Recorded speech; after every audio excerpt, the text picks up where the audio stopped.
We got a really good singer in called Pat Powell from Sydney. He was a bus driver for us one day, and we heard him sing, and we actually asked him to join the band. So The Melbourne Ska Orchestra are about to head on tour to celebrate their 21st anniversary as a band. This tour will debut their yet-to-be-released single called John Wayne. Here's the chat that we had with Nicky Bomba ahead of their show in Newcastle on the 29th of August. It's so exciting to see that you're coming back to Newcastle. Your tour kicks off halfway through August. How are you feeling about this tour and what excites you about it? it's pretty amazing, this band. We realise we've been going. It's our 21st year anniversary. So the fact that we are still kind of there's a fresh energy about the band, still, and so being able to still kind of connect with audiences. I just love being on stage with that many players and that much energy, and really seeing the connection happening. And it's kind of a bit of a spectacle in itself, just the fact there's that many people on stage, not a conventional orchestra. So I just love that kind of initial energy of, especially people who haven't seen the band before, kind of going, So a lot of dancing, a lot of energized kind of madness, a lot of spontaneity and danger. Yeah, right. Where does the danger come in? Danger comes in when you've got that many people on stage. Things can go kind of pear-shaped pretty quickly. Like if something happens, or what invariably happens on stage is there's so much movement that someone will hit each other, or someone will get hit by the trombone. That type of thing. Or the worst thing actually is that our sax players complain about is that when the trombone players play, they have it's what's called a spit valve to get rid of all the air. So so it's either umbrellas or get out of the way. Yeah, of course. That's so funny. Now, being around for 21 years, I'd love to know what have been some of the biggest changes within the band, or evolutionary moments. I think we started as a tribute band, and we only played once a year for about 5 years. The reason we got together was a labour of love. We wanted to celebrate the 40th anniversary of Ska in 2003. So that, first of all, was a big thing, because we thought it was only going to be maybe 10 or 15 people at the most. So we were inundated, and we ended up going, well, we need to call this an orchestra now. So that was a milestone. And then about 5 or 6 years later, we managed to get onto the Blues Fest bill. And when we did that, we realised we needed to kind of step it up a level. So that was a big thing, is like we're playing on the international level now.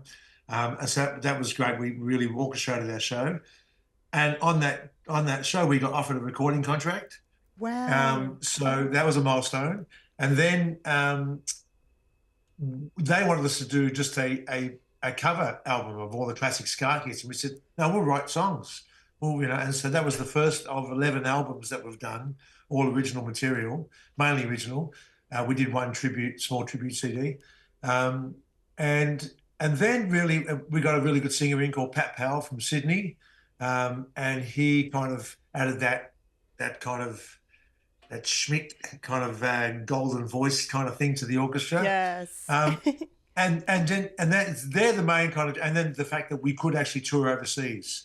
Then we went, okay, let's do this, So that's, it's good. It's been great, actually. And it's still kind of evolving. Yeah. It really is. Yeah. What a huge journey. How many people are on stage?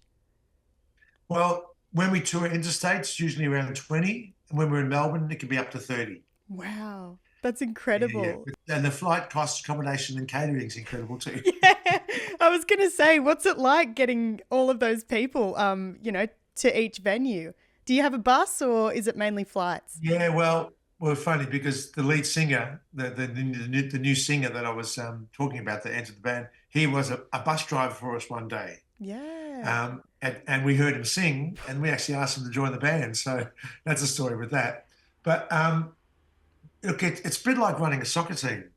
You got to work out who snores so they can't, sleep with another person who doesn't snore, and dietary requirements and accommodation. But yeah, big buses and or lots of station wagons. Yeah. Amazing. It would be very, very crazy and chaotic, but I'm sure a lot of fun. it basically is chaotic and fun. They're the key words. Yeah. So with this tour, you're going to be debuting a brand new single called John Wayne. Can you tell me a little bit? Yeah, John Wayne. How did this song come about? Um, well, I'm always writing. I know if you're a songwriter, or are you in that world, or Not no? really, Okay, not so really anymore. when you're writing, you're always coming up with little ideas, and you're putting them into your voice memo. And sometimes they just sound like whatever, but it's a constant thing of just of putting ideas down. And for about 6 months, a year ago, every second lyric I would sing in a nonsensical way, because when you're writing, you're just going Yeah. and the words of John Wayne would come out like out of nowhere, and it happened about 5 or 6 times, and to the point that the last time when I found myself little John, I was like, wow, now what's going on? I was kind of laughing about it. So I thought I need to consolidate this and actually put it into a song and work out why I was actually kind of saying that, like so for me, it was a bit of a zeitgeist thing, that just obviously I'm just picking up stuff that I came through somehow. And for me, it really represented the whole, the Western kind of non-relevance of the macho image of John Wayne and the gun culture, which was such a non-relevant things nowadays, yet still very prevalent in especially the gun culture in especially American society. Yeah. And so it's a bit of a kind of a sympathy song, because I grew up loving America, and you hear an American accent when I was young, it was like, whoa, it was quite exotic.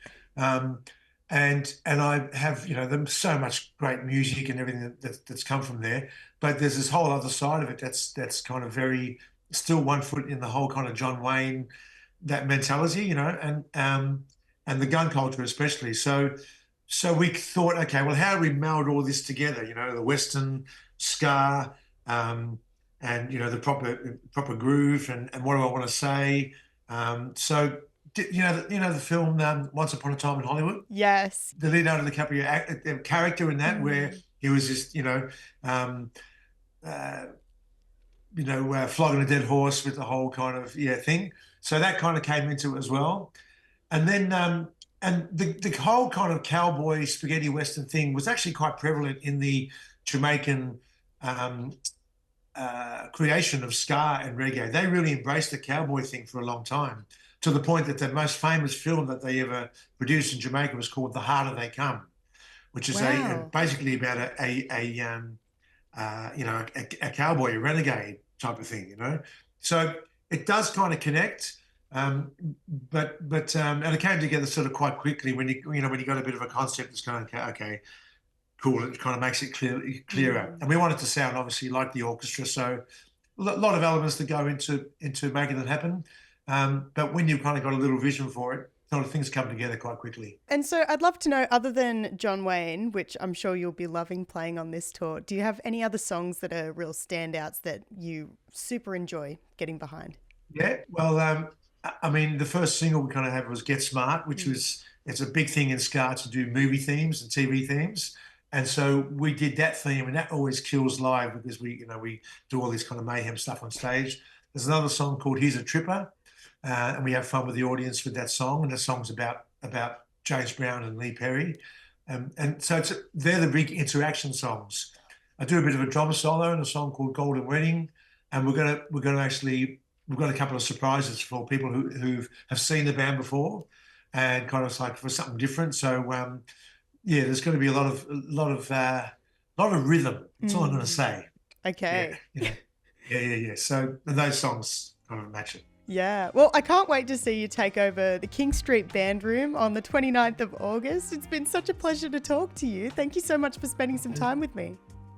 No worries. Have a sweet day. Yes, you too.